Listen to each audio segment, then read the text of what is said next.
Hi, I'm Julie McCluskey, Communications Coordinator for Summit School District, and I'm here today with Sheriff John Miner and our Emergency Response Coordinator, Travis Avery, to talk about school safety and security and what Summit schools are doing to make sure that all of our students are safe. I think, Sheriff, to start the conversation, it's helpful to look at history and context and what's happened in schools, not only in Colorado, but really across the nation. How student safety has become a bigger priority for us, or how we're looking at it differently since Columbine. And that's true. I think one of the issues here is we've started looking at the design of buildings, and we've implemented such things in newer construction as crime prevention through environmental design. And obviously you've seen the physical changes in our own schools here with the vestibules, the checking in, and those things have been in place now for quite some time here in Summit schools. And obviously there's a lot of other behind the scenes policies and practices which Travis can talk to. And we also do a lot of training today centered on schools and responding to crises in school. Yeah, Sheriff, I remember not too many years ago, maybe 3 or 4 years ago, we did an active shooter exercise right here at Summit High School. Tell us a little bit about who was involved in the exercise and what everyone did as part of the drill. Well, first off, every law enforcement agency was involved in Summit County, and we assessed initial response, and then of course they threw the absolute worst case scenario at us. And we had the paramedics, firefighters, SWAT team, hostage negotiators, school administration was intimately involved. And then we build out what we call our command structure, incident command. So you have your public information officer, your safety officer, liaison, incident command as a whole. But it was complete, along with some, makeup and moulage, and we had the whole school, thanks to the school district training. Yeah, and as I recall, it was a very good experience for all of us. We are, I think we're very proud of how safe our schools are and that we don't have incidents in our buildings, but nonetheless, being prepared is really part of that equation to keep kids safe. It's part of our culture now in law enforcement and in the school district is to think first and foremost about school safety and how we respond to any incident in the schools. Anymore, and we constantly train. That's great. Yeah, we appreciate the partnership with both your office and all of the different town law enforcement agencies here in Summit County. It's a good thing. So we certainly hit vestibules, talking about our locked entries, all of the doors being locked in a building. We have cameras at our facilities. We have visitor check-in procedures to make sure that individuals are not coming into the buildings without being checked. What else, from a physical perspective, have you seen changed? I think one of the things, too, that's important to note is that you'll see a lot of staff carrying radios now. And those radios have a direct link to our communications center here in Summit County. So in essence, they have a direct link to any law enforcement, medical, or fire need that exists in our community, and it's rapid. So that's another key component. There's a lot of exercises that again, Travis conducts, which may look like a fire drill, but they can serve many purposes. And so I'll let Travis speak to that. So those are just, some of the things that we're dealing with. And then of course there's constant education that we're talking about, constant communication that you folks have with the student population, which is vital as well. Yeah, I would agree. That's certainly a part of our focus, not only at the school as a whole, but in every classroom, between every adult and every student. So Travis, let's talk a little bit about the drills that the sheriff has referred to, the practices. What are we doing to help students and staff take the right steps when something happens? Sure. So at a minimum, we conduct a monthly emergency drill of some sort. By statute, we're supposed to conduct those fire drills, which everybody I think remembers from their own childhood, once a month. But the fire drills have really evolved into what's called an evacuation drill, which is about getting out of the building regardless of cause, whether that's fire or a utility situation or some other reason to get out of the building. And the other important thing that happens during all of our emergency drills, but particularly evacuation drills, is our accountability process. We are looking to account for all students and staff members in the building at the time that an emergency happens, and any other adults as well, visitors, parents, that sort of thing. So more than getting out of a building in an evacuation drill, the bulk of that time is spent working on refining, checking in on our accountability process. Additionally, throughout the year, we do 2 or 3 lockdown drills, and then our other 2 most common procedures are lockout and shelter, which we touch on at least once a year as well. So we spend a good 30 minutes to an hour a month at every school building in the district practicing something. And they go well, but they also serve the purpose of finding, little points in the system that aren't going as well or need addressing. So they're really valuable. And I know staff, sometimes it's hard for staff to take away from the educational time with students that they have. But from my perspective, it certainly proves valuable in the constant process of maintaining and improving our secure schools. Excellent. And one of the parts of the training that Summit School District staff have gone through in the past few years is NIMS training. Can you speak a little bit to that, Travis? What is NIMS, and what have school personnel done to make sure that we're the best we can be in the event there's an emergency? Sure. NIMS is the National Incident Management System. It's a FEMA and federal-based system to make emergency response nationwide more consistent. It came out of the 9/11 initially, and then the hurricanes down in the southeast really pushed that legislation through Congress in terms of we need a more consistent emergency response practice nationwide, and that serves all of the professional responders, and then they've tried to pull in as many additional governmental entities that play a part in emergency response into that framework, which has included schools. And I think the most specific piece of training that the schools have worked through is that incident command system that the sheriff referred to. And that gives us the ability that when we do have a situation in the schools, we are expecting response and help from those professional responders, law enforcement, fire, and EMS. And that when they show up at our campus, that we're able to put together the school side of things and what we're doing with the response side of things and be able to work together and cover our different areas of responsibility. And for the school, obviously our number one is making sure that we're taking care of the students and the staff. And that's where that accountability process comes into. We need to be able to know and locate all our students. Great. I know that we get a chance to practice some of that work together. We have a wildfire exercise, I think, this spring, and I know that the tabletop for that exercise just happened a week or so ago. Sheriff, would you like to speak a little bit again to the partners at play, what a tabletop exercise looks like, why we do that before we do the real thing, and why wildfire this year? If we did active shooter once, why wildfire? We try to mix it up, and in this scenario, we had a major wildfire event. They threw in a mass casualty incident, mock incident, traffic accident on the roadway, which blocked ingress and egress for emergency vehicles. So in the exercise itself, you have the incident command team, commanders, okay, and we had a unified command, so there was fire, law enforcement, and also the Breckenridge Police Department. We also have our liaisons that work with other entities that come in. We had the school district because we were talking about sheltering. And one of our shelters is the middle school. As you're aware, we have the public information, which is so crucial, getting information out to the public. Then we had several elected officials.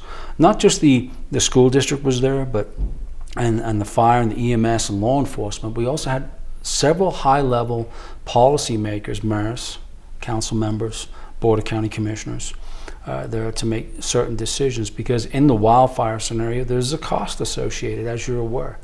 So we work through that, we refine our systems, we work on what we did well, then we have a debriefing, find out what we did well and what we could do better, and the goal is constant improvement. just like when we exercise with the school. You'll also remember that we had an exercise where we had a hazardous material spill right outside of school, purposefully to, again, practice sheltering in place, information, communication, and decision making in regards to that. So it went well. Good. Anything to add, Travis, on the exercise piece or the role that the school district plays in preparing and getting ready for these exercises? I think it's important on a couple different levels for the school system. One, it gives us a chance to practice, and I think, as you mentioned in the opening, we're fortunate here in Summit County that there are not a ton of incidents at our schools, fortunately. I think that can be a little different in some of the more urban school districts. So we need opportunities to practice, and participating in the community emergency exercise is one of those.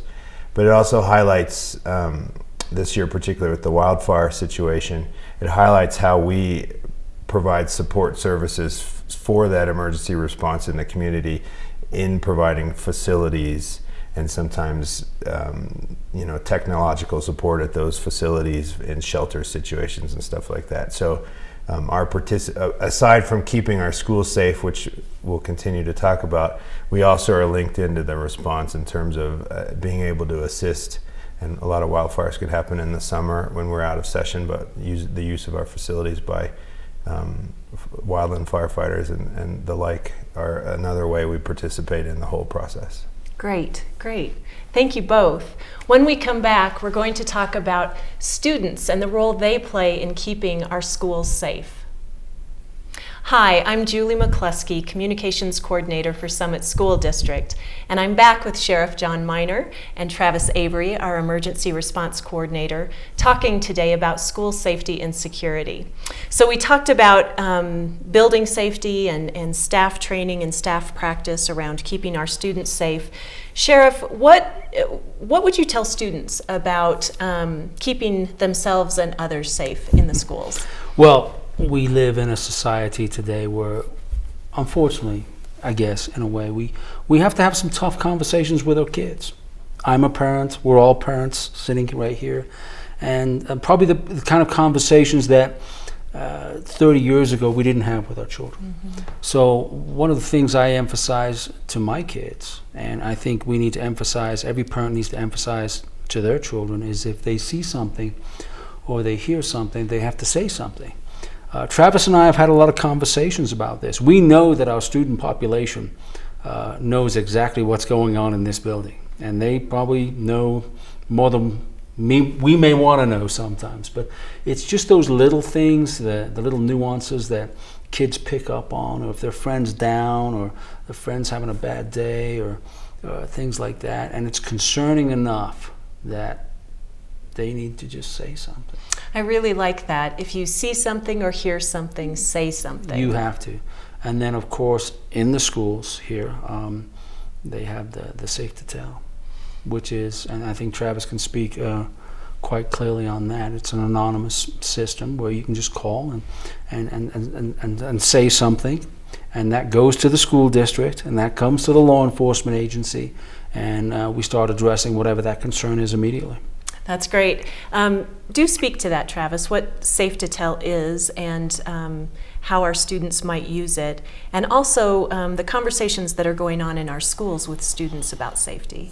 Sure. Safe to Tell is a statewide system, reporting system set up and run through the Colorado State Patrol, and as the sheriff mentioned, provides an anonymous opportunity for students or parents or anybody connected with schools who come into some of that information to report it without fear of retribution. And the system is good. It's got an online presence, it's got a hotline. I think they even have some texting options in their reporting process. So they continuously are trying to make it open and available to the youth and the way they communicate. But as the sheriff said, the sheriff and the school district both get reports when there's a tip provided to the Safe to Tell system, and then we follow up. And that could take place during the school day. It could take place in the middle of the night. I know that some of the sheriff's deputies and I've had conversations at odd hours when these tips have come in, and trying to get them to the right place in terms of where that student is and follow up. It's often concerns about a peer that come through that, and we need to follow up and make sure those students are safe. Great, and we should emphasize that Safe to Tell is an anonymous tip line, that Correct. if a student, a parent, or another member of our community calls in, they are unidentified, their name is not shared with the school district or with law enforcement, that it is completely anonymous. Correct. And that's not the only way that people can communicate. Obviously, we try and be as open as possible in the school district, both the parent concerns and the student concerns. And we have had situations where students have brought information into the administration at a building or a teacher, and that has led to some action and improvement in security and safety. So it's whatever way that the students and parents are comfortable, we want to provide opportunities for them to be able to communicate with us when they are aware of something that's going on. As the sheriff mentioned, the students are usually far more in the know with what's going on with their peers than the adults are, and I think that's always been the case in schools. And that's a really good point. I think when we talk safety and security, we're also talking about student behavioral health. Certainly students that may be feeling depressed, making poor choices around drugs or alcohol, students that might be in need of counseling support. So I know those are some of the other ways or concerns that arise where students can either talk to an adult in one of our buildings, a counselor, or Safe to Tell. It doesn't just have to be around something violent or related in that manner. Sure, it can be a threat to an individual, it can be a threat to the school, it can be, concerns over a student making a threat to themselves. So we'll take it all and investigate it at face value whenever we receive it. I think the other important piece to talk about here is the climate around schools, and how that having a positive school climate can lend itself to school security. And I think we've talked a little bit about physical security measures, but more importantly and this is backed by research, if students feel connected to their school and they feel safe at their school and they want to maintain that environment, and frankly it can boil down to they want to protect their friends who are also at school, may not be about school itself. That's what we want to encourage with them hearing something, seeing something, and reporting it, because the adults, the administration, the teachers are certainly working to maintain a positive school climate, and the more students buy into that, I think the more it benefits school security and safety. I would agree, and we've done a lot of work in our buildings around bullying prevention, but also our PBIS system, Positive Behavioral Intervention System, to make sure that we're encouraging positive behaviors, promoting pro-social environments where students feel safe and positive about their interactions in a building. Anything else to add, Sheriff, just about students and the important role they play in keeping our buildings safe? It's huge. Obviously we have had a recent incident, and again we know that we got that information from another concerned student. We reacted to it. School district did a phenomenal job, great job in the way they responded to it. And of course, like any incident, we took the time to debrief that as a school administration and law enforcement to say, what did we do well? And is there anything that we could do better? And in this case, it was absolutely amazing, great response, great reaction from all parties involved. And of course, we can get into the other issues around the poor choices. I mean, we have, you see something about bullying, you see something about sexting, or any of those kinds of things, and maybe we need to help that student realize that their behavior is not on the right path, and you're doing harm to yourself as well as maybe others. So again, that Safe to Tell is a great option. The working relationship is phenomenal, and it's good. It's good. It was good. We are so grateful for your partnership, Sheriff, and all that you've done for the schools. Certainly, Travis, thank you for your good work, ongoing as it is every day. Contact us at Summit School District if you have questions about student safety and security. You can also contact us for more information about Safe to Tell. Thank you.